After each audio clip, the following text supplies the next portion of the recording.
Hello, puppies and kittens. Welcome to another episode of Blasphemer's Bible. And just before we went live, we were having a number of really good discussions that I would rather everybody heard. So Lilith was just inquiring something about the blood of Jesus. Lilith, could you and sacrifices? So can you get back into that, please? Okay, of course, happy to oblige. Well, basically, when I deconverted, and my family and I have come to respect each other now and are different positions, but initially, there was some resistance, and my family tried to get me back, and I was not having it. I was not in the mood to do the whole long thing. So I just said, you know what? No, I do not believe in blood magic and human sacrifice. To Christians, this is quite a shocking thing to say to describe their faith as blood magic and human sacrifice. And my parents were horrified. They're like, it's not blood magic. And I just said, there is power, wonder-working power in the blood of the Lamb. For the blood of Jesus, his son, cleanses us from all unrighteousness. Worthy is the Lamb who was slain. They whose robes were washed clean in the blood of the Lamb. What can wash away my sin? Nothing but the blood of Jesus. Would you like me to go on? Some of those are scriptures. Some of those are hymns. I have a memory for quotations. And then they said, well, it's not human sacrifice. Human sacrifice historically has often been parents sacrificing their children to get, something supernatural from the gods. And I said, explain to me precisely how that is different from what God is supposed to have done with Jesus. And that was the end of that discussion. So you were relating to that. You were bringing up a question that we were going to come into later regarding Jephthah and human sacrifice. Yeah, well, we were discussing where human sacrifice, and you brought up that I believe it's Exodus 3, is it? There's that verse about that there seems to be some indication in the law of human sacrifice being ordered, the firstborn son. There's the offering of an animal as a substitute for the firstborn son. There's also the discussion of circumcision as being, sacrificing a part of the child instead of the whole child. So that's an improvement, I guess. Yeah, but Jephthah is, we've all discussed, obviously, Abraham sacrificing Isaac and psych, last second. But there is one story in the Bible there's no psych. There's no get out of jail free card. And it's a story in Judges of Jephthah. And he sacrifices his daughter because he made a vow, and she's the first thing that walks out of his house. What I understand, and I was going to ask Tomer and Isaac specifically to clarify on this point, is that from my understanding, Jews at least see this as a bad thing. Jephthah is not a character to be emulated. This falls under the Judges' refrain of, in those days, there was no king in Israel, and everyone did what was right in his own eyes. And that's not a good thing. It's not something to be emulated. Whereas evangelical fundamentalist Christians, not all, but the Fundays, will absolutely put Jephthah as someone to be emulated, someone who had such absolute faith and loyalty that he gave his word to God that he would kill anyone, and it was his beloved daughter and only child, and he did it because that's, the level of devotion he had. So that was the point. We ran out of time and had to come back online. Yeah. So I found that there are several places in Chazal literature, like the Talmud in Ta'anit 4a and Leviticus Rabbah 37:4, in which they criticize Yiftach in Hebrew, Jephthah, harshly. So Good. yeah, you are correct. I think. Yeah, I mean, I think the general idea is that, what he did was wrong, like making a vow like that with not being specific, we're not using specific language and stuff like that. But it's still kind of thing that once he made the vow, he kind of had to do it. Mm-hmm. So it wasn't like, oh, he's such a great person, he did it out of love for God or whatever. It was like he made a mistake, he did something stupid, and he was forced to sacrifice his daughter because he had to fulfill his vow. And there's a certain amount of that in Christianity too, of that was not a wise way to make that vow, like that. But the fact that he went through with it is considered admirable. by, again, fundies. I'll Not quote directly from the Talmud. 3 people entreated God in an unreasonable manner, i.e., in situations where their requests might have received an unfavorable answer. Um, and to one, that i.e.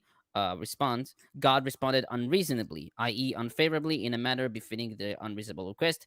And the one is Jephthah the Gileadite. Mm-hmm. And then you get into the discussion of, well, did God know that the first thing that was going to walk out of the house is going to be his daughter? If so, then you're into some big moral issues. Who did he expect to be the It was a first person? punishment. I don't know. I don't know. Or he was like, you know what? I got a cat door. It shouldn't be a big problem. I don't know. He was teaching him a lesson. Like, how dare you ask me to do something for you with such a way of speaking or whatever like that. So, well, I Well- mean, he seemed to be okay with it because he let him win, the battle and all. He did. yeah. He could have made him lose the battle. Yeah, would have been that much easier. So, yeah, there's quite a bit of stuff with that, and I think, yeah, there are. We were talking earlier because off of that point about the human sacrifice in the Bible in general, and yeah, we get a few references to kid or parents passing their kids to the fire and all that in the Deuteronomistic history, which I'm excited to get to. But I think the scholarship is still divided on whether or not there was actual human sacrifice at the time, or whether that was just a polemic that was written later.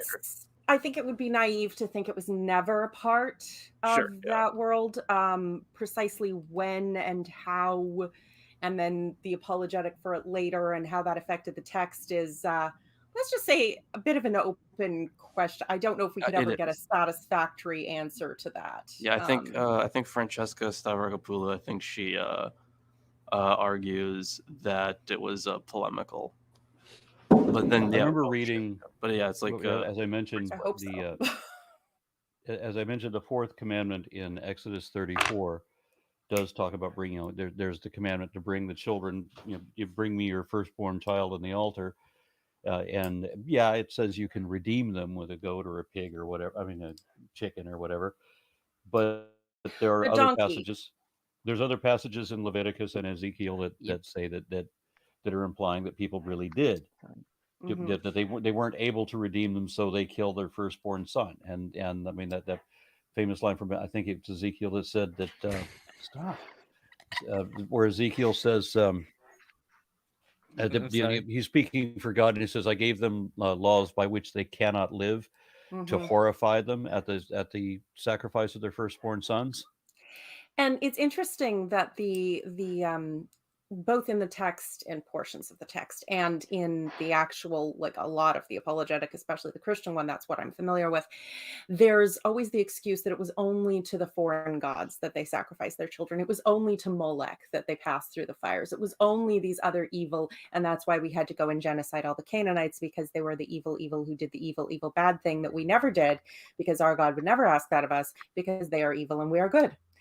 But if you dig a little deeper into the text, I don't think that was really what's going on. That's the after story, and the after effect of it.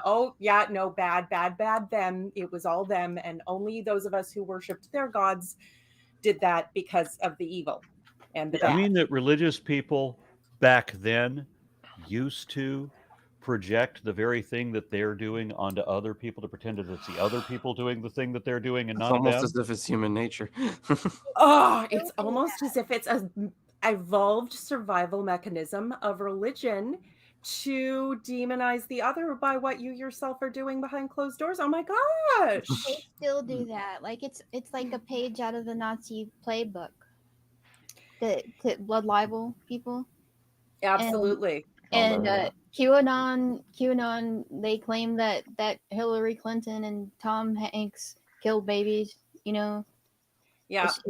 It's just a proper way. It's not proper. I'm sorry. It's just a common way common rhetoric people use to demonize other people and take their things. Well, and there's the old, the people have started to say every Republican accusation is a confession, because so often they're all perverts who are grooming children. Same man is, then found to have been perverted and grooming children. It's like, are you just like it to the point? It's getting a bit ridiculous.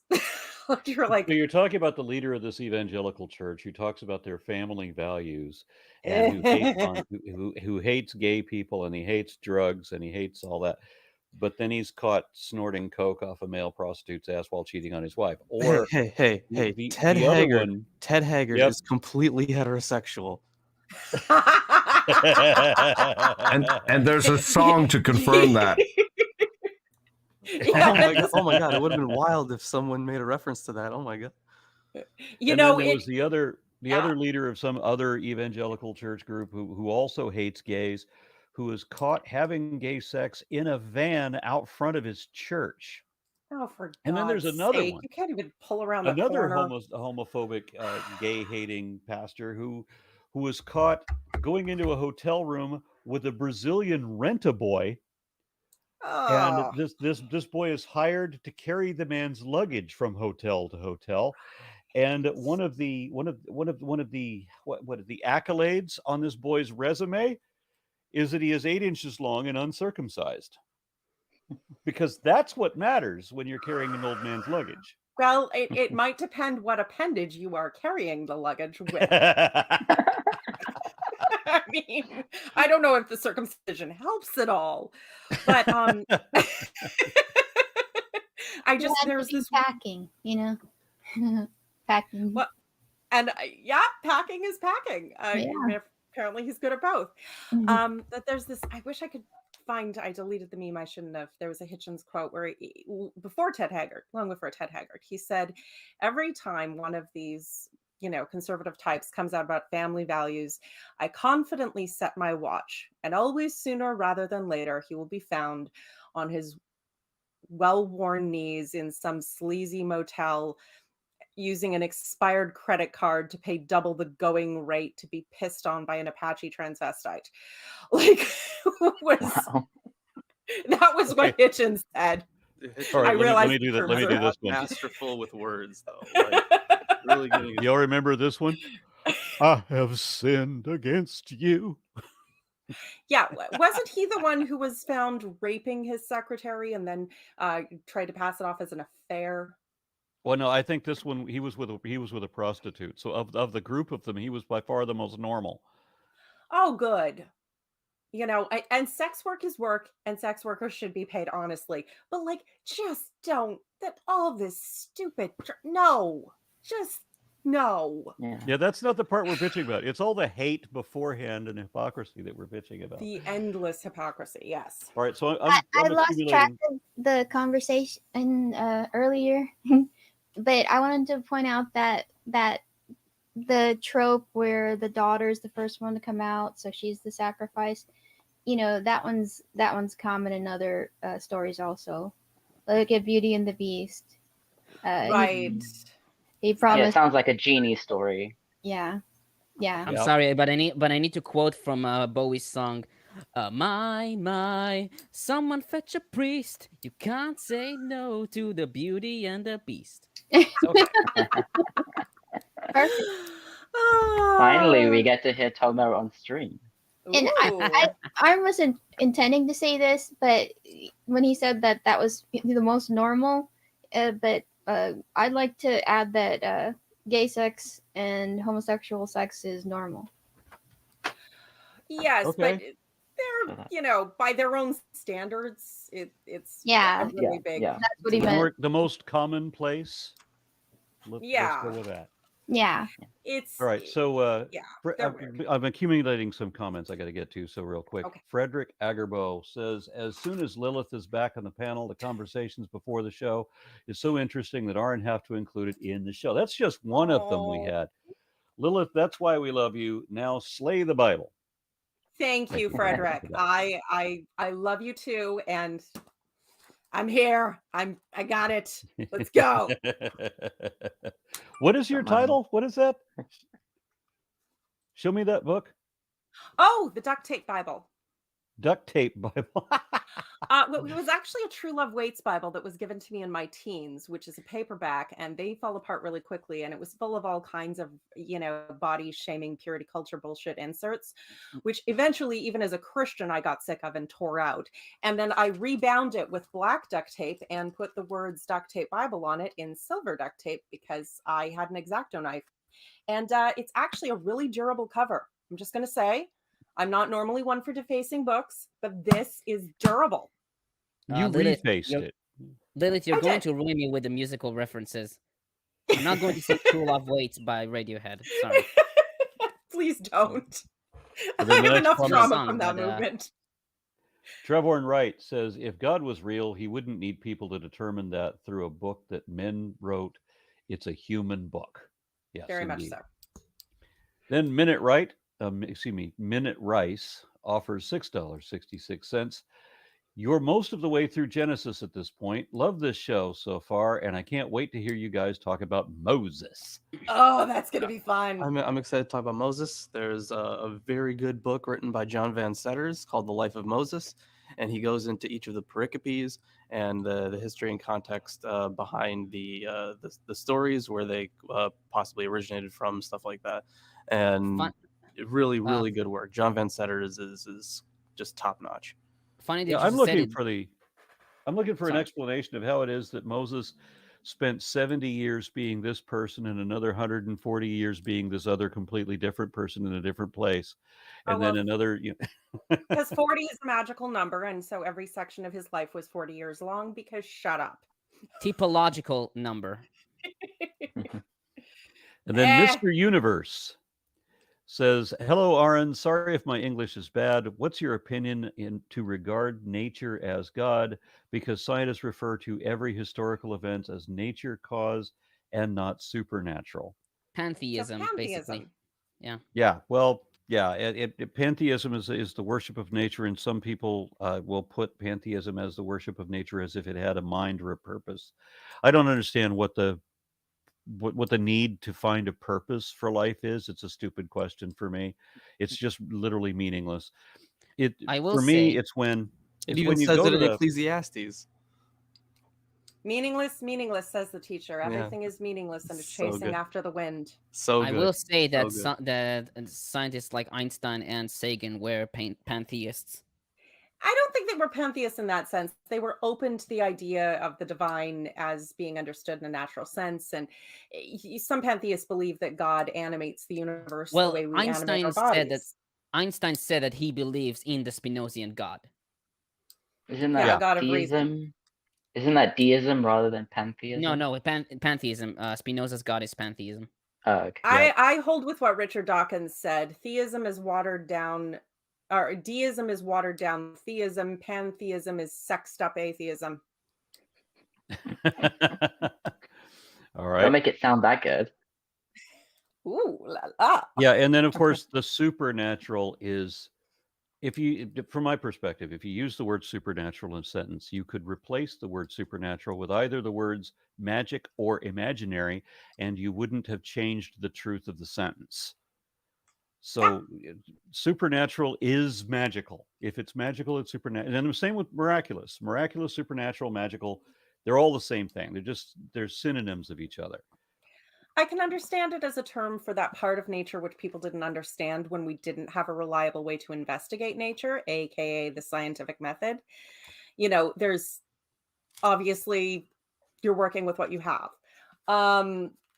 So yeah, supernatural is at best a part of nature we do not yet understand, which, the more you widen your circle of knowledge, that's implying there's a thing there.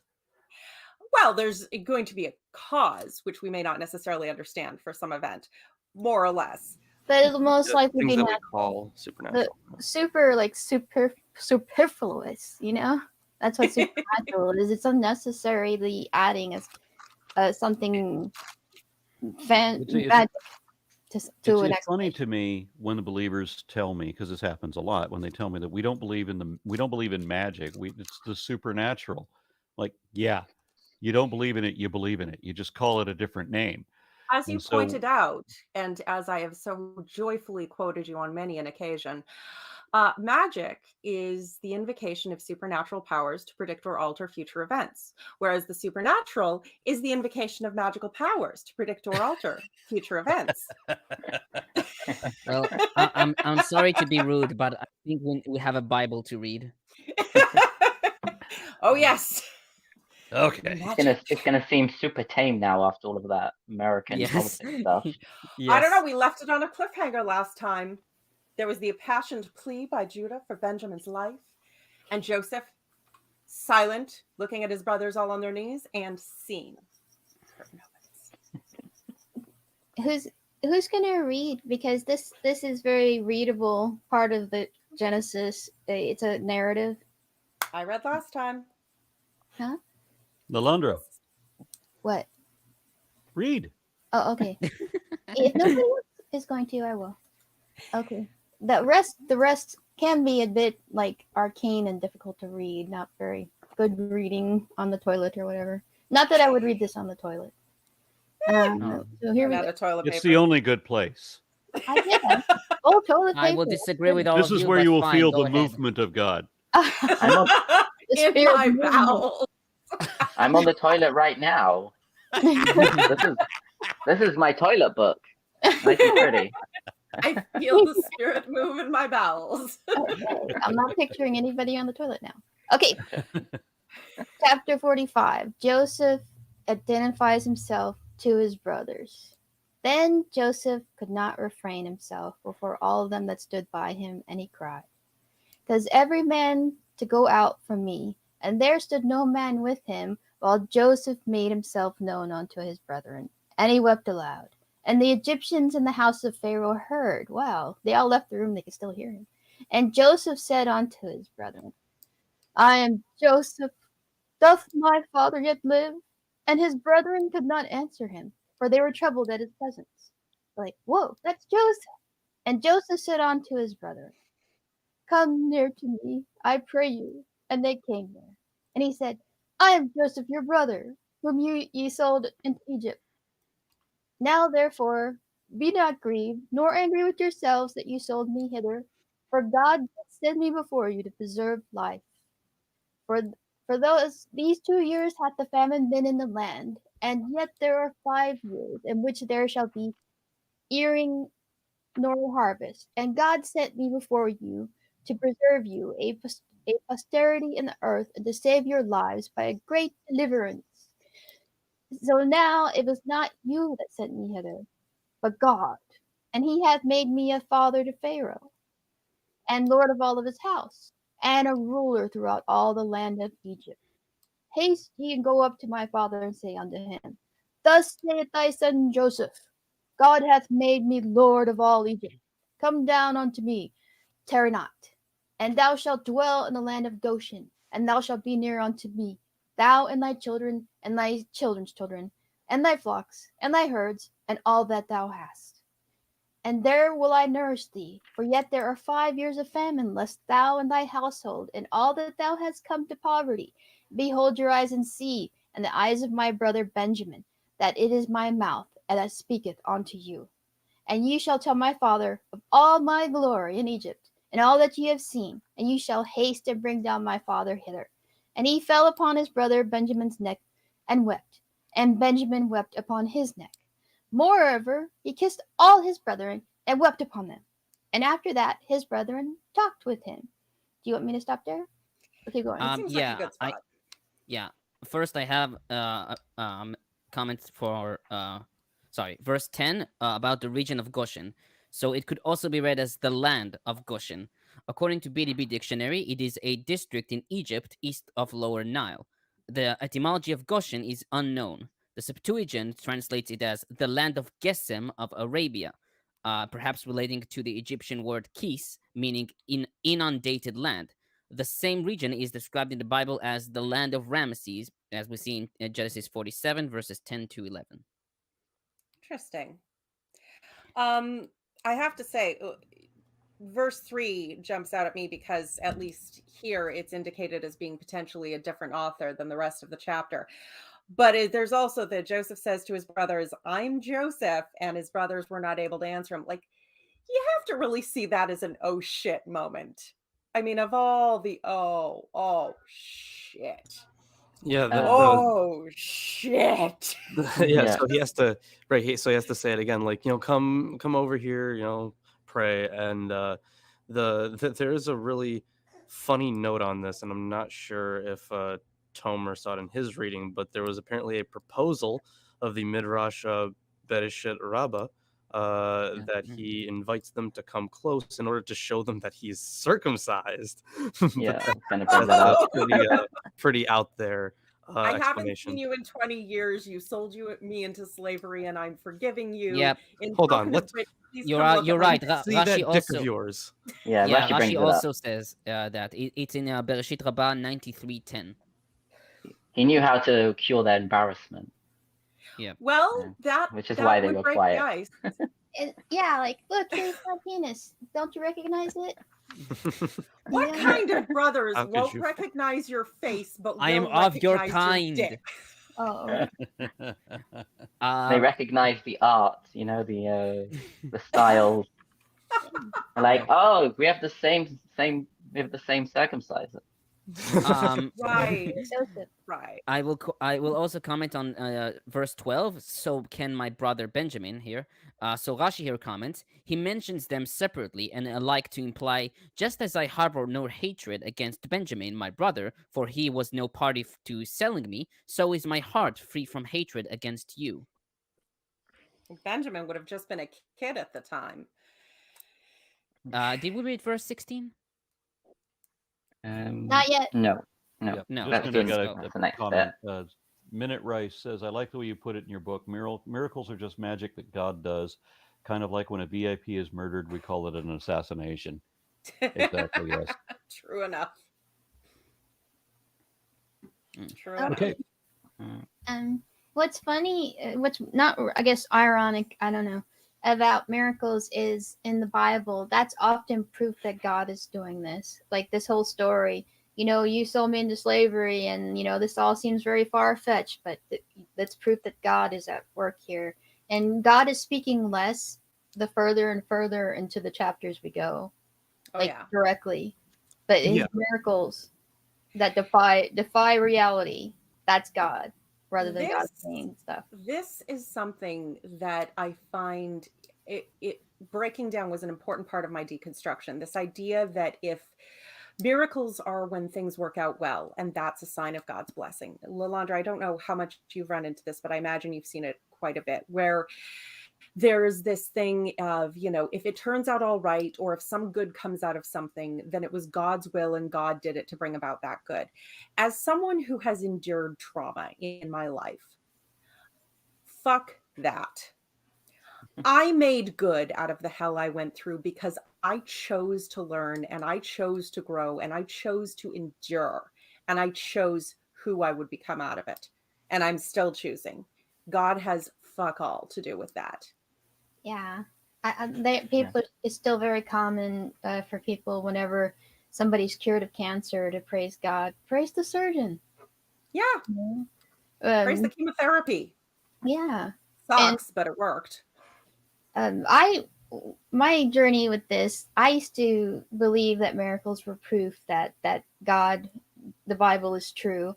Like one time early in the internet, when I didn't even know how to fact check back then. It was that early. It was like maybe the 2000s. There weren't as many resources. Yeah, there were fewer, but now there are more. And I saw this like spam email about how maybe the day the sun stood still in the Bible so that they could finish their battle.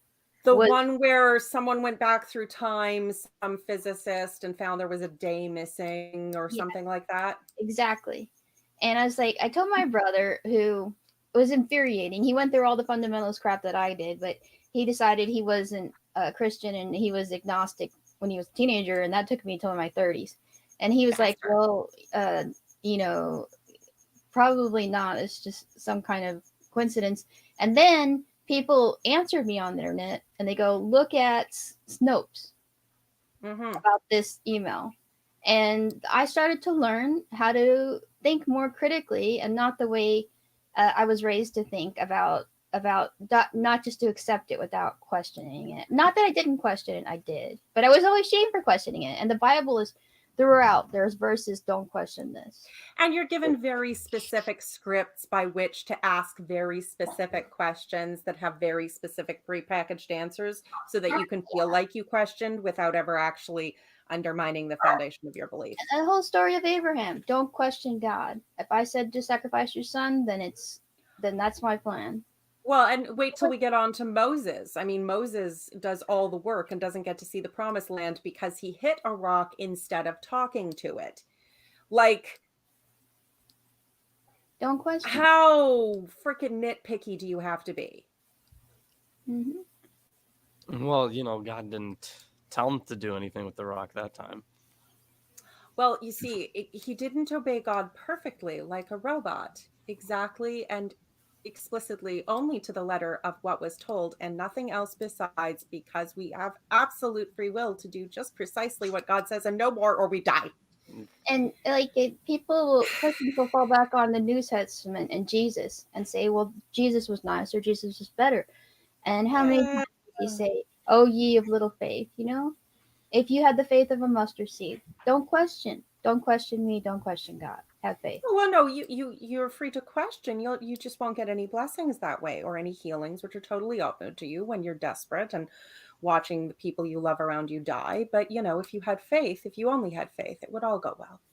Just believe. We have another comment. Matt White says, but it was the Ishmaelites who sold Joseph to the Midianites, not the brothers. # contradiction. Yeah. If I remember correctly, it isn't clear if it was the brothers who sold them or it was the Ishmaelites. I don't remember, but I remember. Or if it was like a middleman, right? Yeah. The middleman seems to be the excuse for the contradiction from what has to be two sources, because they keep going back and forth between Ishmaelites and Midianites, and they switch back at the end of the chapter. It's all very... Maybe I'm confusing this with the version in the Quran, but it was my understanding was that there's a pit that apparently already existed, and I don't remember if it was a trap or what the pit existed for, but they tossed their brother into the pit, water, so that he couldn't escape, and then somebody else came along and found him, and they sold him. That seems to be sort of, as far as I can tell, that's the justification for the contradiction, is to work around it in that way. But it seems that the original story would have been more that the brothers sold him, and that was certainly their intent. Yeah. After all, they sold him for 20 pieces of silver, but Jesus was betrayed for 30 because he is more important. Well, there's also a reference in like a different, I forget which was in Amos. I don't remember. There is a minor prophet that also has I think there was a reference to a vision with 30 pieces of silver. Was it in Zephaniah? I don't remember. Oh, no, Amos is the one where God is a domestic abuser. Zephaniah is... It's not Amos. It's not Amos. It was something else, but I've forgotten at this point. But there is another reference in there to 30 pieces of silver. There's one place in the Bible where God is a domestic abuser.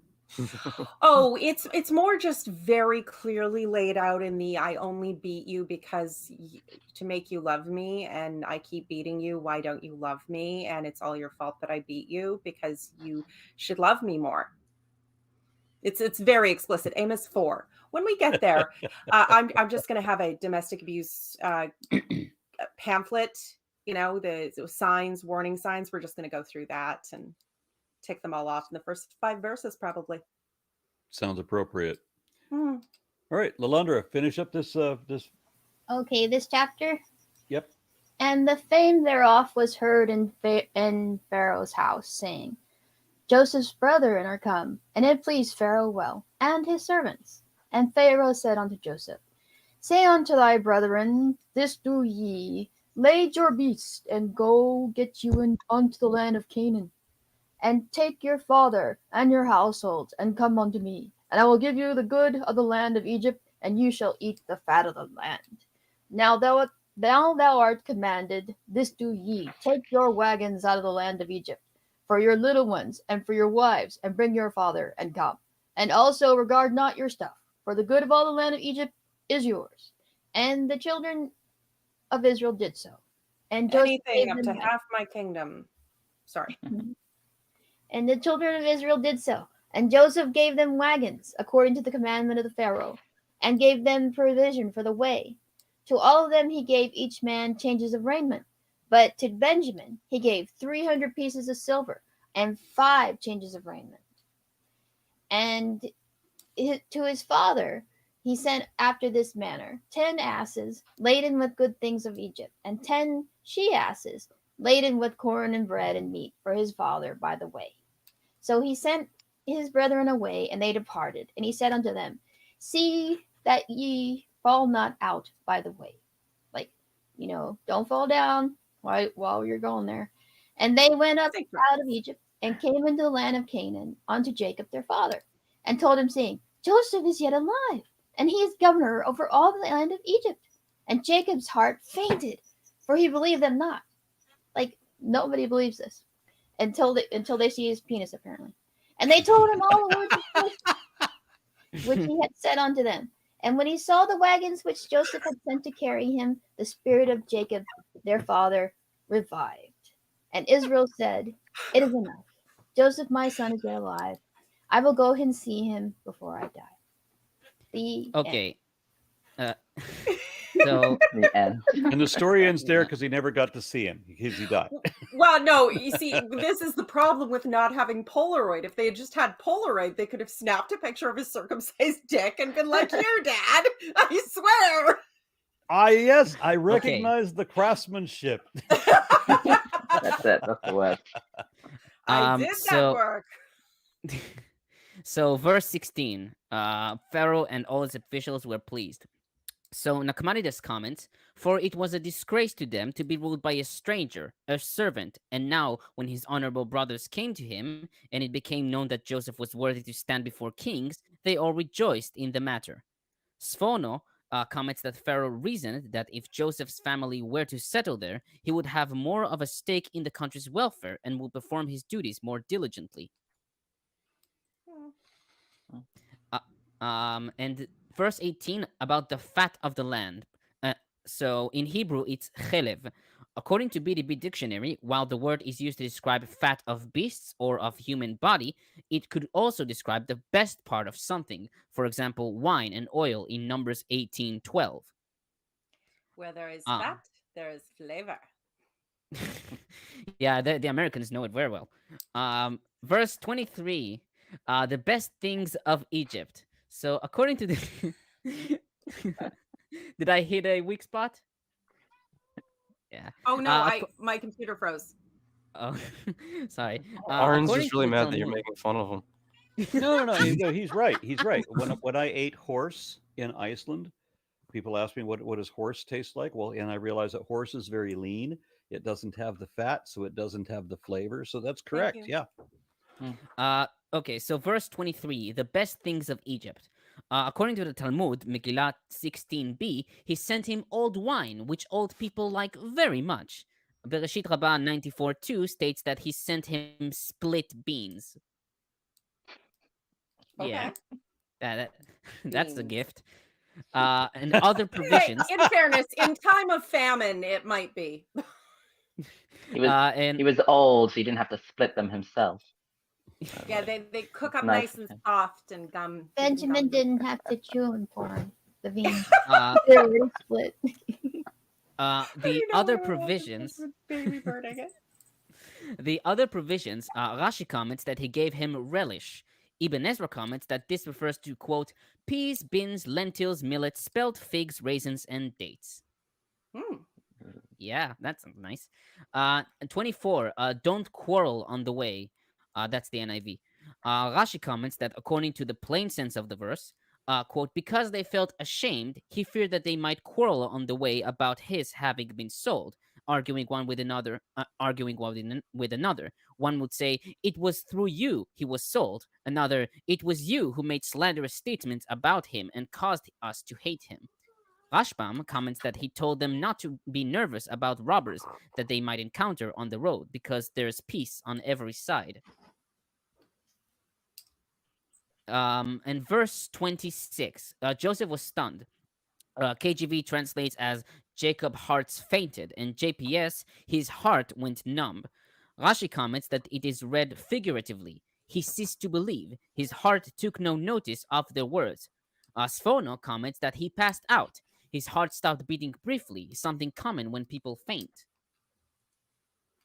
I mean, I could see being that shocked in the circumstances. That just Well, the thing is, so according to Alter, the best translation would be his heart stopped, even though, like, yeah, his heart fainting or his heart was numb is used. The best one would be his heart stopped. And because I think beforehand, so Judah had warned that the loss of Benjamin would kill the old man. So that's why Fair enough. having his heart stop there would be a better understanding.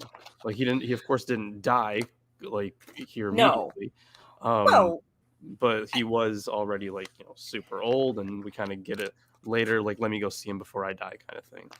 yeah, he was very shocked. But we're Yeah. speaking of the heart as the seat of the emotions, not the physiological. I believe, like the Well, in this Yeah, I case- actually continue on this. In verse 27, the spirit of Jacob revived. According to Targum Onkelos, the spirit of prophecy rested upon him. Rashi comments that the Shekhinah that had departed from him, Shekhinah is the Holy Spirit of God, rested again upon him. Sfono comments that he recovered from his fainting now that the joy had been tempered by a worrisome element. the fact that his sons next to murdered their brother and lied to him about it. Could be. And finally, verse 28, I'm convinced. In Hebrew, it is read Rav. KJV translates as it is enough, JPS as enough. The Septuagint translates as it is a great thing for me, and Targum Onkelos translate there is great joy for me. Yeah. a little different understandings there. I don't think it really does that much in changing the meaning. Yeah. No. Yeah, Yeah, just wanted slightly different. yeah, understandings. yeah, just wanted to point it out. Either way, we've got an old man, very shocked, happy, Yep. sad, disbelieving, all of the feelings, and quite frankly, a bit of a danger to his health because that's a pretty severe shock. Yeah. Well, his heart didn't stop; it just took a break. Yeah, no, it took a breather, but I'm just saying, I could see that being a shock. Like, my son is alive. Wait, my other son's Yeah, alive. now Wait, it my was kid's got- Ah! it was his heart's turn to breathe now. Oh, So I got another do feel good comment. for him. Wander says, Aaron, when is your next paleontologist adventure going to be? Much love from Argentina to all of you. I don't have anything on my schedule at the moment. And then Mr. Universe says, yes, Aaron, that was mentioned in the Quran in Surah Yosef. And then John St. Fleur, new member, $5, thank you, says, most humbly speaking, of course, I am Jesus Christ. I have actually using Yehovist proof theory proven the Riemann hypothesis. To First of all, Tomer, I think first you of- can probably expand on that one. Yeah, First of please, all, please do Aaron. share with the class. Aaron, it's Riemann, not Riemann. That's one thing. And Riemann's hypothesis is one of the most well-known open problems in mathematics, in the field of complex analysis. I don't really know about it very well, but I know that it is a famous open problem. Do you know anything about the details? I can check, I miss math. but I don't think you will understand very much. Yeah, delusional people Yehovist love to proof claim theory? they've proven things that have not been proven. Oh, he obviously proved it with the Bible code. Oh yeah, Yeah. that's stupid The shit. Jehovah's proof. God, like the Yeah. thing about those Bible code people I is know. they make me so unbelievably angry, because it's like that amount of ignorance is actually astounding. Like, I have met flat earthers more rational than them. The fact That's is, typical. if you are just pulling so much stuff out of your ass that it rivals flat earthers, the amount of uh uh the amount of ignorance it takes to do that, to forget about the history and the textual traditions behind these books, is absolutely wild. Like, completely Well, they would have disregarding to all know of them to forget them. And remember, right. fundamentalists don't study the history of the actual history of the Bible. They take all the traditions of the Bible as absolutely true, and God as having dictaphoned it into whatever human vessel he was currently using. He just typewritered through them. But even then, it has I this will. very like Gnostic like feel, where they're looking for like the real secret knowledge kind of thing. And Maybe the enforced ignorance of refusing to actually research into anything is annoying to the brains of people who would actually like to look into things. So they fall into conspiracy theory mentalities and pattern seeking, and then, make it all magic and fun. yeah. I will say Shame that none of Riemann's them are consistent. I Sorry, go will ahead. say that Riemann hypothesis states that the Riemann zeta function has its zeros only at the negative, even integers, and complex numbers with real part, which is half. Okay, well, I thought we weren't getting into the Greek Bible. What was that? Yeah, oh, just math. yeah. Don't worry about it. Okay, are we done talking about math now? Yeah, sorry for all of you. I like math. See, I liked my math joke in the Discord. How many mathematicians does it take to screw in a light bulb? 0.9 repetent. Yep. Oh, yep. In case yep. you don't know, this number equals 1. Yeah. Mhm. Public Utility says, if there will be a discussion with mental health experts concerning PTSD in children groomed into horrific superstitious, okay, if there will be any discussion with mental health experts concerning PTSD in children groomed into horrific superstitious death cults. Okay. I think it's probably meant to say will there be a discussion. Well, I mean, I think the evangelical movement is working on that. And trying to raise awareness. Dr. Chrissy Stroop is a really good resource in that area. She writes for Religious Dispatches. And there's lots of people. I've written a couple articles a while back with Secular World. There's lots of people trying to understand and process this, and religious trauma is finally a thing that people are talking about.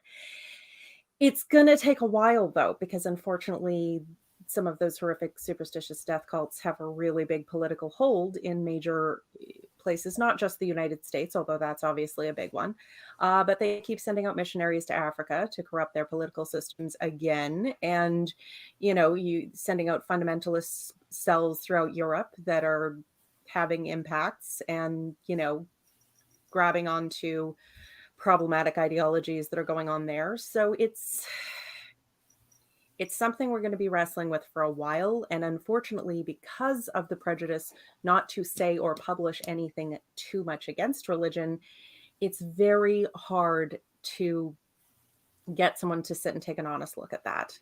They will sometimes, I mean, you can look into cult work with someone like Stephen Hassan, the Bite Model, things like that. There have been some really extreme cults, Children of God types, where, they have been able to look into the effect on children. But the broader dynamic is so pervasive in society that it's... I would say somebody who was raised and traumatized by fundamentalist religion, that I would have more trust in the mainstream religions, and such as Catholicism and Baptists, to police themselves and stop abusing children.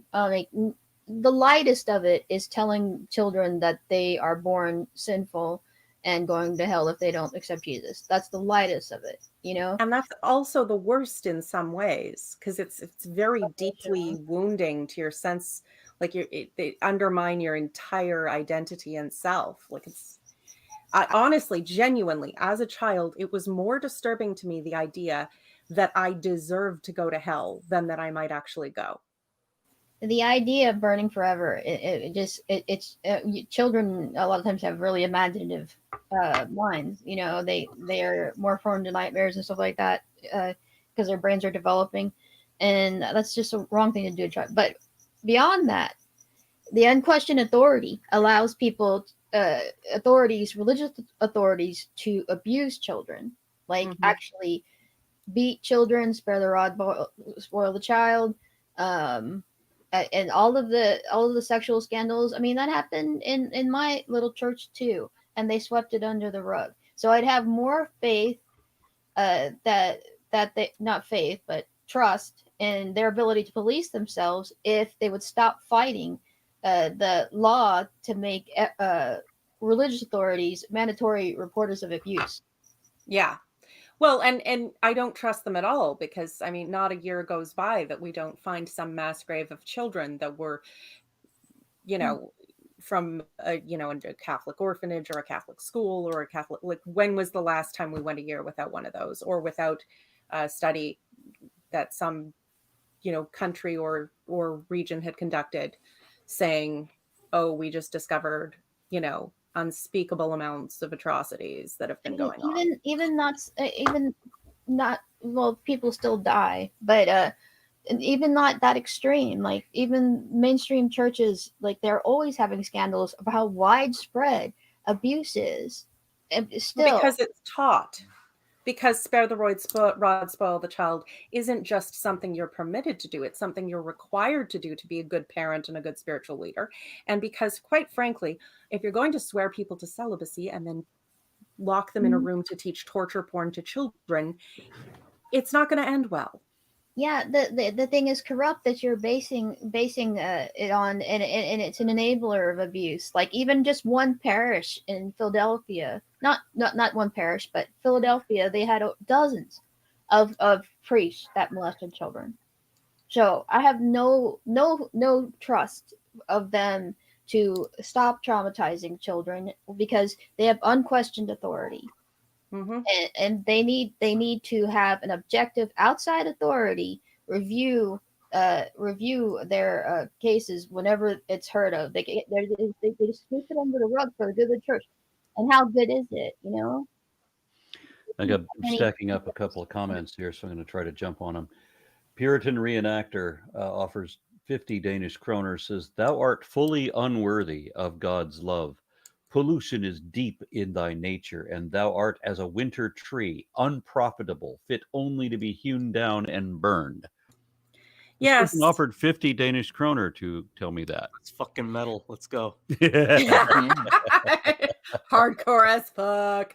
No, and that is, I believe, Puritan Reenactor. This is well, Puritan Reenactor, he's quoting theological statement, but I mean the same thing in the scripture. All your righteousness is as filthy rags, etc., etc., etc. There's dozens of it, both directly in the text and in the writings of Puritans, the Protestant reformers, the theologians from which they wrote, that completely back up this idea of the, what is it? Calvin called it the total depravity of man, which is deeply, deeply degrading and dehumanizing and totally Catholics, evil. Widespread, they have Catholic guilt because you all have original sin. So even baby is Christian as a baby because they have the sin of Eve on them. Yeah, not mine. I copied mine from everyone else.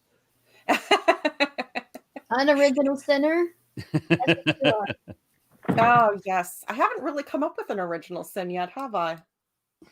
Master Philbo says, Joseph the Gary Stew, like most Bible characters, particularly Jesus, no more so than in Paradise Regained. Somebody want to explain that to me, because I didn't understand that. Remember when I said what I said about Mary Sue characters?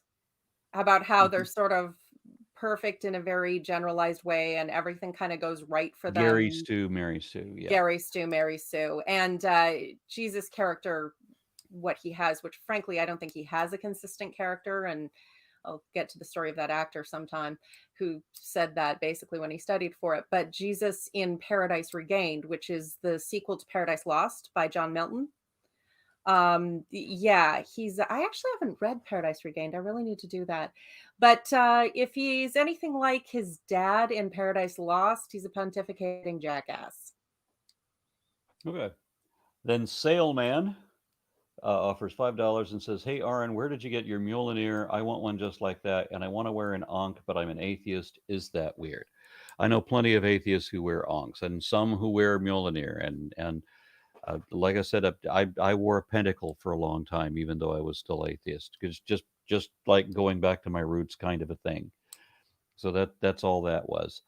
And I would prefer, Peter, selecting questions that are not so much just for me, but for the panel. Thank you. And then Tsunami.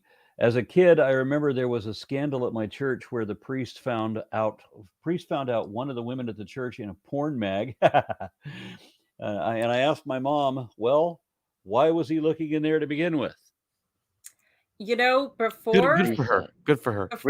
Before Chrissy wrote for Religious Dispatches, she would write articles on evangelical deconstruction, and she wrote several articles for Playboy magazine. And I said, well, how else do you expect the articles to reach evangelical men? Yep. And that reminds me, I shouldn't tell this story, but I worked in a porn shop once upon a time, and having nothing else to do in the slow hours, I'm flipping through the magazines, and one of these books, one of the actual books that they had, I happened across one of my best friends, the guy I was living with at the moment. I happened across him in a porn mag. That's not awkward. Yeah, and I of course I went home and I confronted him with it, and he's like, "Yeah." I think like the preachers, they're like, "Well, I'm reading Playboy for the articles." Mhm. Then I happen across this parishioner.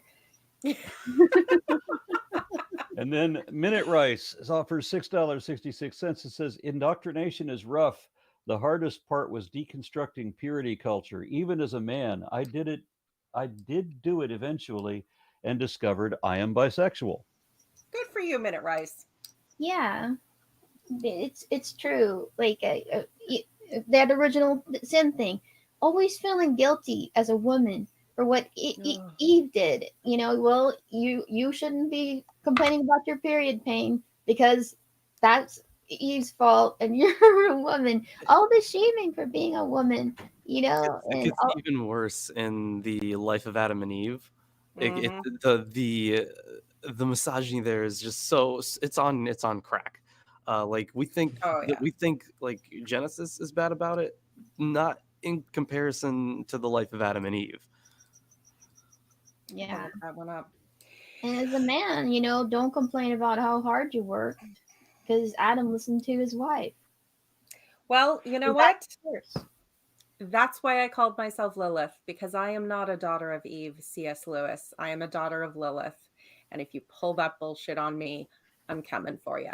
It's really hard when all the adults are telling you this. I And know. you're a little kid. It's all you know. It's your whole world. And even your father. And so I identify with Minute Rice. And there was a lot of shaming of when I grew up in the 80s as a teenager, and that was the insult, the F word, or people, whenever I had a tomboy phase, they would call me a lesbian, and that was an insult because Mhm. of all of this ridiculous religious stuff. And what would be wrong if I was? Nothing. I mean, This you wouldn't comment, be married to Aaron, and I'm sure that would make him sad. But aside from that, this comment is from either Naxon or Nahon, and could be other pronunciations possible too. Nahon. Offers $5. Says, "What's the best question to ask a Mormon to help them start questioning their beliefs?" I feel like When you this is a find out, question let me for the know. panel. There was a comment. Someone said, asked them if they've read the CES letters. That might be a good one, but as someone who has never been a Mormon, I feel like this is a question for the other panel. So Yeah, true. the Mormon we in my can- family that I would most want to address has actually put her fingers in her ears and done la la la la da to prevent herself from understanding a valid point. Mormons have an extra thick layer of don't question anything. There's some things they don't tell everybody else. They call that meat, and what they tell you about their religion is milk. So they're not gonna because you're babies. You're not Mormon, and they eat meat, and their meat is ridiculous stuff like Jesus was talked to the Native Americans and stuff like that. Mhm. It's like A lot of that stuff got leaked. I still think that hilarious rotoscope movie, admittedly by an evangelical group trying to debunk Mormonism, but it does actually tell a lot of their background beliefs, and it's pretty freaking hilarious. My mother got me to talk to one of her missionaries. She was hoping that he was going to be able to convert me back to the faith. This was many years ago, and this kid, 20 some odd year old, when I was also in my 20s, said that he had been in Satan's spaceship in orbit around the Earth with Satan. That sounds dope. Yeah. Oh my God, But- what drugs did he take? And so I Did he mentioned this to my share? mother, and she suddenly she retracted and says, "He does not represent my religion." I'm like, "You wanted me to talk to him. She picked him. It was your choice." Satan has a spaceship and you can ride with him? That sounds like fun. Dude, can I It's perform not that some kind of awesome. ritual to get a ride? Just carve a pentagram into something. I don't know.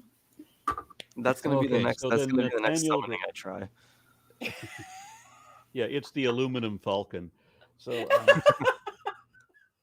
Nathaniel Gray offers $5 and says, "Todd Friel is so infuriating with his Adam was your federal representative crap."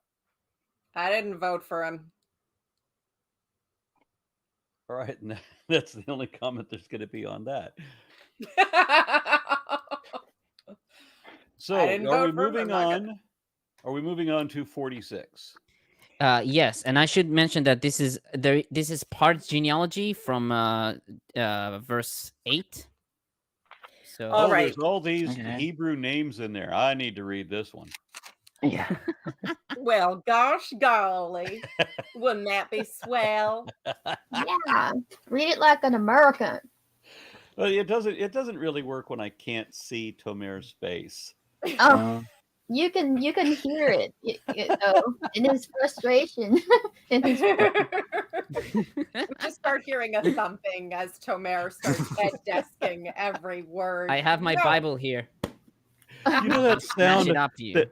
that sound that boiling water makes when it spills over onto the stove? I've actually heard Tomer make that noise. Yes. I don't mind reading if. There you go, Isaac. Sure. Perfect choice. Okay. Cool. Okay, so I'll do this chapter. And Israel and all that was his set out and came to Beersheba, and he slaughtered sacrifices to the God of his father Isaac. And God said to Israel in visions of the night, and he said, "Jacob, Jacob." And he said, "Here I am." And he said, "I am God, the God of your father. Do not be afraid of going down to Egypt, for there I will make you into a great nation. I will go down with you to Egypt, and I will also bring you up, and Joseph will place his hands on your eyes." And Jacob arose from Beersheba, and the sons of Israel carried their father Jacob and their young children and their wives into the wagons Pharaoh had sent to carry him. And they took their livestock and their possessions that they had acquired in the land of Canaan, and they came to Egypt, Jacob and all his descendants with him, his sons and his sons' sons with him, his daughters and his sons' daughters, and all his descendants he brought with him to Egypt. Before And you the- start with the genealogy, Yeah. I have two comments on about verse 3. Verse 3. Fear not to go down into Egypt. So Rashi comments here that God said this to Jacob because he was grieved that he was compelled to leave the land of Egypt. The land of Canaan. But yeah, Yeah, that he was, well, Oh, sorry, the land of the Israel. last Yeah. time, wasn't it the last time that someone in his family did that? They ended up prostituting their wife and scamming Pharaoh for a bunch of Oh, yeah. wealth. Yeah, that was Saying. that happened twice, didn't it? Yeah, but I'm pretty sure the Isaac story was also the Philistines, just like the other time that Abraham did it, because these are all totally Okay, legitimate historical events right. that Isaac are couldn't leave the completely land, independent. so it wouldn't have been Yeah, Egypt. so Yeah, you're right. I got a comment here. I mean, God is telling this guy in a dream, don't be afraid, to be Jewish people going down into Egypt. For you're totally not going to be enslaved when you're down there. That's not going to happen. God crossing his fingers behind his back. Well, he's Um, promising. Yeah, he's promising them that he'll bring them back out and eventually. Yeah. In a very So spectacular way, 5 books from now. You know how, like, in mythological, people make deals with the devil or an evil djinn, and they end up getting what they asked for, but in a way that, like, is horrifying, and they would never have asked for it if they knew Right, how like the it was. story of Jephthah. Yeah, or the monkey's paw, or any of the deals with the devil variety. I'm just saying, sounds like Jacob made a deal with the devil. You so could verse not be more of the devil if you tried, and this is Maybe they supposed to all be God. did. so verse 4, Joseph's hand will close your eyes. So some commentators, like Ibn Ezra and Chizkuni, wrote that it is meant to be read literally, that he will close Jacob's eyes when he dies. Others, like Rashbam and Sfono, denote eyes, einecha, to mean your affairs or your needs, inyanecha, i.e., Joseph will look after all of Jacob's needs during the years remaining to him in Egypt. And I will also mention that Homer in the Iliad, book 11, writes, "Not even in death shall your father and mother close your eyes." So I think it was also a tradition there. It makes more sense, I think, to be like, how when someone dies, you close their eyes if they're open. I think it makes more sense in that context. But I love that Tomer just cited the Iliad, to cross-reference with the Bible. Thank you for that. Was that sarcastic? No. Yeah. Oh, okay. Ancient literature is ancient literature. That was totally appropriate, but usually people who study the Bible would not have done that. Really? Thank you very much. I mean, So Dan the reason is Gonzalez because there offers were two $5. different historical contexts that they were written under. Like, even though, yeah, that story part is very similar. Yeah, like obviously it is. But yeah, for the most part, they tend not to until you're talking about like later periods, because that's when you actually do have very obvious historical links. Mhm. Which is fair enough. But I mean, the idiom of closing your eyes, I think, or someone closing your eyes at the end of your life is as old as death and Yeah. humans. Dan Gonzalez offers $5 and said, "This reminds me of how the Gnostic Sophia is referred to as a divine prostitute when her taboo was being asexual." And I was thinking of how the Gnostics saw the God of the Old Testament as the evil monster who Christ was sent to save us from. They did, yeah, essentially. So it's interesting that so we've been reading a lot of Gnostic works on my Friday show, and I haven't seen Sophia referred to as a divine prostitute, maybe like polemically by the characters that we're trying to like shun her off, like Yaldabaoth, right? But for the most part, like Sophia even does have sex. It's like the lamest form of sex, but it is technically sex. It produces something. So there's this point in I think it's on the Origins of the World where Sophia and the high god, the high demiurge, look into each other's eyes to produce something, but that was their sex. I was like, yeah, let's gear up for a sex scene, and it was not a it was a sex scene, but it also wasn't. But Hey, if you want a good sex scene, you have to go to the Sumerians and read Inanna, plow my fields, fill them with your cream. oh, we got the Song of Solomon for that. We'll get to it. It's not as good. It's not as good. It's a ripoff. Carrie offers $6.66 and says, Jacob, you mean Israel. Yahweh, remember, throw another contradiction into the pile.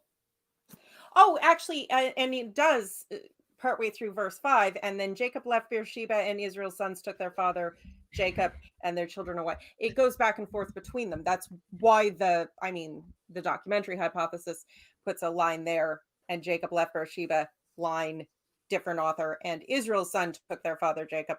So it's like, but I don't know if that's actually the case, but like, yeah, it's going back and forth between terminology and having chunks in one voice and chunks in another.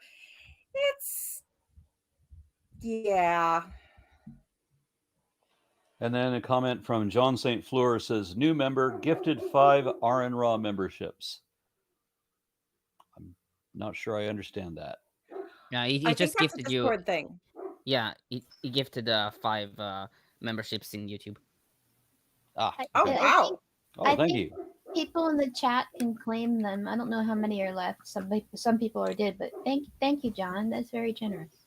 That's amazing. Yeah, this is something that YouTube just started doing, so I didn't even tackle that. That's what that was talking about. I think it's based on a Discord thing. If I learned anything from watching Hannah Reloaded on her streams. Okay, so Isaac, reading? Yep. Maybe I should read this because just to make it quicker, or okay. Do you want to split? Or... No, Isaac also knows Hebrew. Yeah, I know, but just to make it a bit quicker. I mean, I can do it quickly. It shouldn't be long at all. Let's go. Yes, let's just. Yeah, quit. which half do you want to do? Where do you want to go from? I'll do the first half. That is 8 to 16, I think. Okay. We'll see. We'll see when we get there. Okay. These are the names of the Israelites. These are the names of the Israelites, Jacob and his descendants who came to Egypt. Jacob's firstborn, Reuben. Reuben's sons, Hanoch, Phalu, Chetzron, Carmi. Simeon's sons, Yemuel, Yamin, Ohad, Yachin, and Zohar, and Shaul, the son of a Canaanite woman. Aaron, are you okay? Those pronunciations are so far away from what I would have done. The one is like jamming. It's like Jamming. Jemuel, Jamin, Ohad, Jakin, Johar, Palu, Hezron, and Carmi. Okay, I'll continue. Levi's sons, Gershon, Kehat, Merari. Judah's sons, Onan, Shelah, Peretz, Zarach. But and Onan had died in the land of Canaan, and Peretz's sons were Chetzron and Hamul. Issachar's sons, Tola, Phua, Yov, Shimron. Zebulun's sons. You said you called Yizachar, you called him Issachar. Yeah, I said Yisachar, probably Ah. a fucker from my family. I'm gonna make a drink. Zebulun's sons, Sered, Elon, and Yachliel. Those were the sons whom Leah bore to Jacob in Padan Aram, in addition to his daughter Dinah. Persons in all, male and female, 33.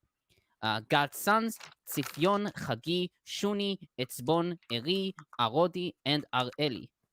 You want to continue for them? Did you have any commentary? Yeah, about 10. Shaul, the son of a Canaanite woman. So it is not written in the Bible that Simeon had a Canaanite wife. Rashi, based on Bereshit Rabbah 80:11, writes that Shaul was the son of Dinah, who had been associated with Shechem the Canaanite. Others, like Ibn Ezra, Chizkuni, and David Kimchi, wrote that the mother's nationality is mentioned to indicate that Simeon did wrong in marrying a Canaanite woman. According to Targum Jonathan, however, Shaul was Zimri, son of Salu, who is mentioned in Numbers 25. Yeah, I like the well, idea of being the son of Dinah because she was possessed by a Canaanite. Yeah, this is ugh. actually Yeah. one of the examples that's used for like attitudes towards mixed marriages here. So yeah, marriages or unions between Hebrew and non-Hebrew individuals are mentioned on several occasions in the Bible. In Genesis, I mean, they list a few, but then that is one of the ones that they list. And then this is where Samuel Arnott, the author of this paper, goes into his dating of the Joseph story through the usage, I guess, or through the feelings towards not only mixed marriages but also other things that differentiated the Israelites from the Egyptians, and kind of denoting this as being a slightly syncretic context. Not syncretic necessarily, but one where you're in this new where you're forced to like mix culturally, I guess. So there's some There's things you can do together, there's some things you can't.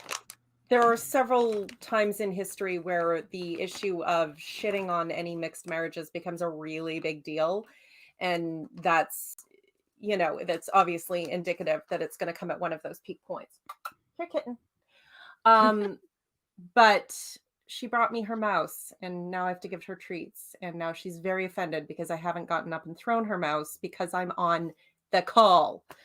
But How such is the dare. way of cats. How dare I? Shame Yeah. on me. Yeah. However, yeah, it's the thing on shitting on Canaanite marriages. I mean, it's one of the things you see. Oh, it's so much in when Ezra and Nehemiah, and they bring this together, the Pentateuch, and they never miss an opportunity to shit And- on marrying Canaanites and how that And- corrupts your bloodline and how you're no longer a pure Israelite and whatnot. Genesis So is not just incestuous with where did Adam and Eve's children get their Mhm. wives or husbands, but even in the later stories, Rachel encourages one of her children to seek a child from her father's house, so cousin marriage. mhm. Which admittedly is better than marrying your sister, but Yeah, cousin marriage isn't technically forbidden in the Bible anywhere. So. no, but I guess it's the encouraging of it, and marriage within your tribe later on, once the tribes were actually big enough to sustain that. But then you've got, they're all supposedly to have come from one family. So yeah, it's a bit dodgy. This next bit is more dodgy. Oh, goody. Yeah. Hold on a second before you jump into that. I got a couple more comments. Frederick Agabo says, tearing the holy, stupid Bible apart while knitting is a very original sin, Lilith. Don't underestimate yourself. And everybody here is awesome. Thank you very much for that. You did it. I did it. And then Trevor Wright says, what is the difference between the Gospels, Neoplatonism, and Gnosticism? That sounds like a loaded question. That sounds like several books worth of a question. So I don't know enough about Neoplatonism to say. I think they had this idea of there being like a some higher reality that we don't have access to in any way. The Gospels, if we're talking about like the nature of reality, depends on which Gospel you read. Gnosticism, more generally, from what we've read so far, is essentially that there's this reality that we're in right now, but this is like the fake reality, which is why we're clothed in flesh. And once you get the gnosis, that secret knowledge of this real reality, then you can escape it. And in some ways, that is kind of similar to Buddhism and the cycle of samsara. In some ways, that can be seen as similar to Platonism because they also had that kind of idea. Gnosticism is influenced by Greek thought on that, right? definitely. Yeah, absolutely. Sounds like it all got sort of, it sounds like the type Mixed of up. Christianity that would come out of people who studied at the Library of Alexandria, which, God, if I could save anything from history. Did did that school predate the understanding the Christianity of that we have right now? Oh, well, I mean, the thing is, it depends on what you mean on what we have right now, because like the earliest Christians would not have been, or I should say Jewish Christians, because they considered themselves Jews. They would not have been Gnostic. Gnosticism arose a little bit later, and but then you can get into questions of like early Christologies, which would include things like Docetism and Marcionism and another one, adoptionism more generally, and some of those could be argued to be Gnostic. I wouldn't say that Marcion was pretty close to Gnostic, except he had a reverence for Paul that the Gnostics certainly did not have. So the question on which one came first, and that's kind of the finding the importance in seeing what we can gain from the from Paul and then from the Gospels, and seeing. I think, in fairness, it's a bit like asking about the original version of the Bible, because as we've gone through this, we've pointed out there is no original version. The original version we're working with was compiled from several other versions and possibly augmented and edited, and then was subject to interpretation, and then was, so there were various sects that eventually grew into Orthodoxy and these various other groups, and there was infighting, as there always is, but I don't think anything in the very first generation of Christianity would look much like what we have now. What are the oldest texts that still survive of Christianity? Do you mean earliest? Do you mean like earliest manuscripts, or do you mean manuscripts? Okay. Oh man. So I think manuscript wise, so is the P52 Rylands still considered the earliest fragment? That one, or P46? I forget which one.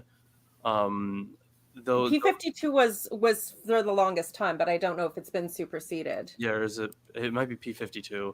P52 is the small fragment from the Gospel of John that's a codex, but it only it's about a credit card worth of fragments from the Hammadi. No, well, Nag Hammadi doesn't. I don't think. No, that wasn't that's Nag later. Sorry, that's different. Yeah.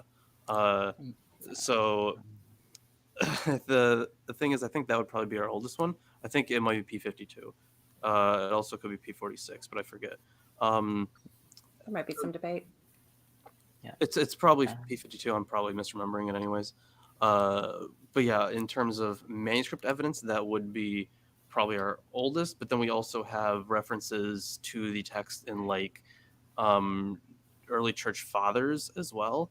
But I'm not sure how far back the patristic evidence goes. For example, if you take Eusebius, Eusebius was a 4th century writer, but he is quoting somebody from the 2nd century, Papias, I think. So it depends on how. Right, but we don't have Papias. So the earliest it depends on the weight that you give to the patristic evidence, I think.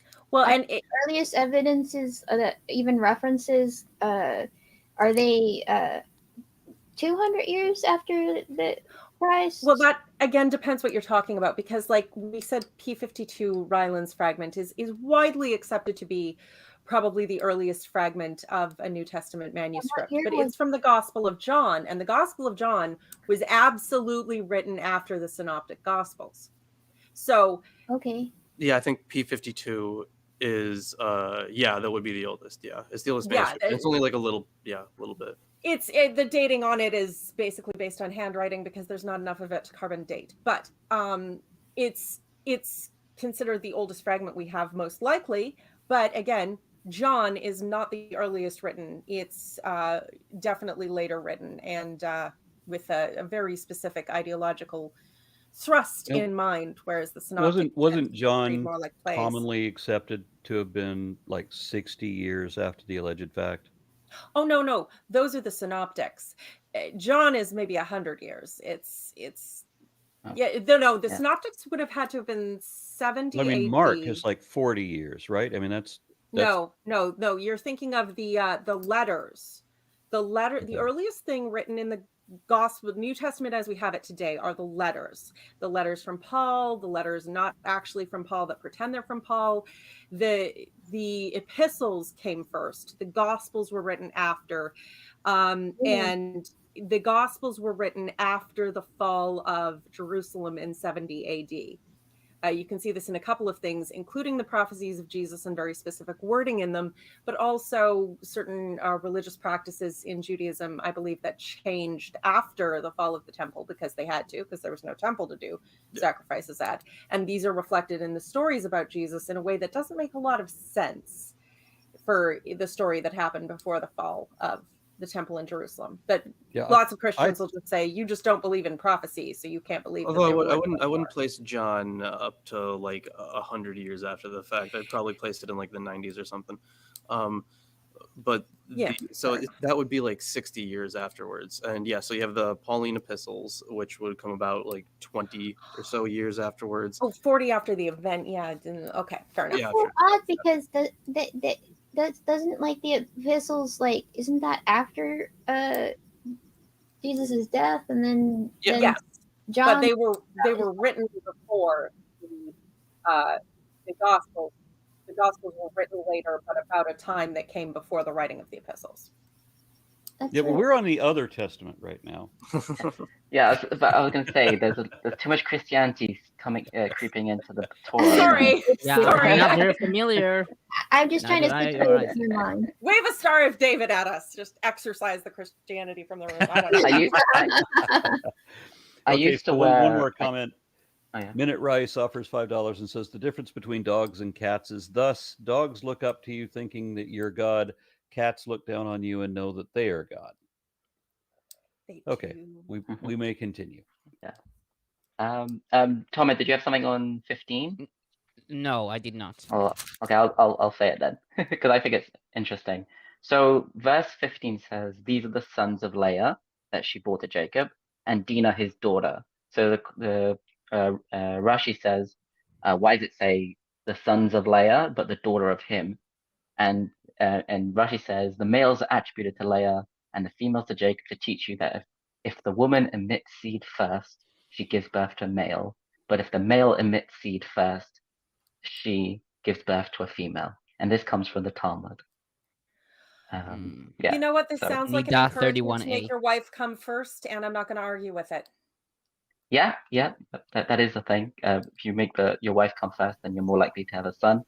I wonder if the wife of a rabbi influenced him in saying that one. But I think it's a good one. I'm the product of a mixed marriage of an Asian person and someone of European ancestry, and I look more like my mother. And so my mother says, maybe that's because like she was dominant during the act. I'm like, I don't want to picture my parents having no, don't even go there. Well, at least she wasn't looking at like striped sticks, and then you end up looking like a tiger. This verse also says that there is 33 people, but if you count them individually, there's only 32.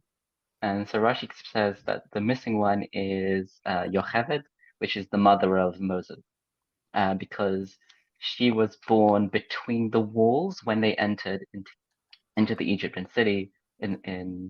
So she was born in Egypt, but her conception was not in Egypt. So she's counted as one of the souls, even though she wasn't born yet. I will say that Rashbam includes Jacob. Says that this is Jacob is the one who is missing. Okay, that's fine. Oh, well, that does make more sense. Yeah. I was last night. I was just last night reading the Gospel of Ephraimius by Kirill Yeskov, and it's an English translation of a Russian counter-apologetic.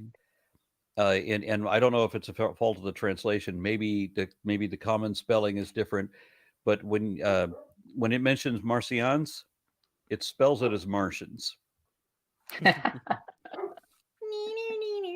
Maybe they were. Who knows? That's great.